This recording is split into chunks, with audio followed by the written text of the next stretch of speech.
Behind the house that my father and I were living in, um, is kind of where the corral is for all of their livestock. They had like these stables, and next to the stables was like a bunch of dirt, right? And in that dirt, they had like a little corral to break in horses.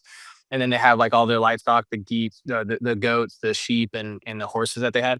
So we were like just running around playing in the back, and we were on like the back side of that dirt area. And then he just kind of walked up, and my friend and I, there's like these concrete slabs that we'd find around the ranch because we like skateboarding, and so we'd skateboard on these concrete slabs. And we were actually walking on our way to one, and we just bumped into him randomly. It was like super short conversation. He just kind of asked who I was. I told him that I was, the son of my dad, and it was just like a super short. I had no idea who he was at the time. I was like, "Oh, okay, cool." And then I went and told my dad. And he's like, "Yeah, that's Epstein." I'm like, "Oh, okay." I mean, I can barely remember the conversation because it was so short. It's just kind of like a, "Hey, how are you? Like, who are you?" Right? Like, just trying to figure out who I was in relation to who was on the ranch. And then, I mean, it was just such a short conversation. I was just kind of like, "Who is this guy?" And they just like left. It was literally just that interaction. We just walked away, and then kept going on about our business of just playing on the ranch. But I mean, like all things considered, his disposition was pretty cold. I didn't feel like, it wasn't like a happy dude talking to me. And it's kind of funny. I actually ended up having a conversation with my dad about this interaction and kind of what was going on.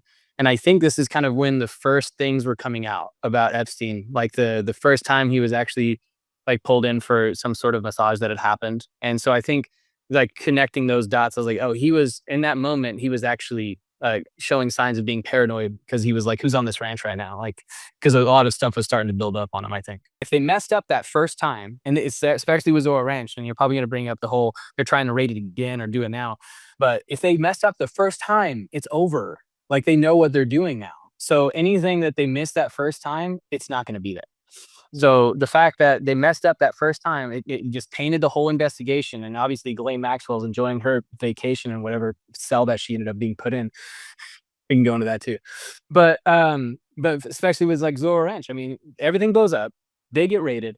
What do you think is gonna happen to Zorro Ranch? You think they're gonna just be ready? Like, of course, obviously. And so the fact that they didn't do anything soon enough, that's the problem. If like I bought the place, it's being revamped. Like everything is gonna be touched. I'm not keeping what was there before. Everything is gonna be especially if you got the money. Everything's gonna be repainted. It's gonna be refurnished. Everything in there is gonna be sold. I'm gonna replace it with new stuff.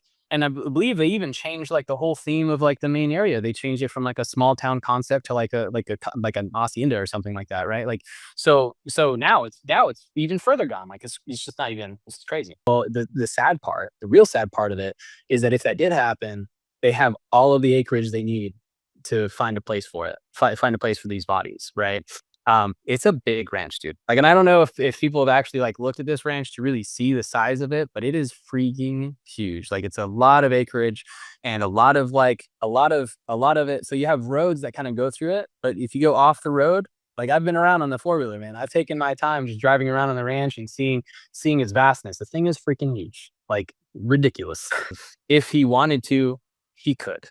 Like just logically speaking, if he really wanted to, he had the space, he had the ability, he had the covert ability to do it. He could have done it conspicuously, like no problem, like for sure.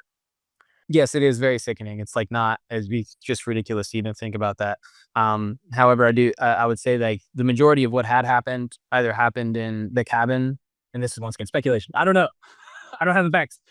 But the cabin that they had that's kind of out in the middle of nowhere, and then obviously the mansion itself. So those two probably would have been the most likely because that was away from the ranch. It's just so much space at the too that it's like I wouldn't, when I would go out and I would explore on the ranch. Like I wouldn't go. I mean, there's nothing up there for the mansion to me. Like if I'm going by myself, I don't need to go up there. I'm gonna go to the mountains, what we call the hogback, right? The mountains or some of the other clear areas, or I'd go, into the further back areas where they just, so generally speaking, even if they were doing stuff, like there's just so much room, like the chances of me like running into somebody on accident, like the fact that I even ran into Epstein on accident was just like, just completely random. And I'm sure there's so many times that he was on that ranch while I lived on the ranch that I just never bumped into him as that one time that I bumped into him. The problem is with so much time and one and two with so much space and three with so much red tape because now there's a new owner. At this point, unless there's like verifiable, and this is, and I don't mean to be cold in saying this, if there's not verifiable proof of anything showing that there's buried bodies on there, they're going to have a real hard time and spend a lot of money that might not go absolutely anywhere. And so if it were me, and I'm not a guy that has any type of like experience with like authoritative like federal investigation, but I would be trying to press to find who has the answers of where they are and who can prove that this actually happened. And once you have those two verifiable things, you can get the backing of the public, and then you can get the owner of the land to be a little bit lenient about you digging up the land, because you're gonna have, like, we're talking, like you said, millions of dollars to even do it. And there's a chance that if there were bodies, they might have actually tried to get to him again and move him somewhere else or whatever. Like so many different things that we just don't have the verifiable evidence to spend that type of money in that direction.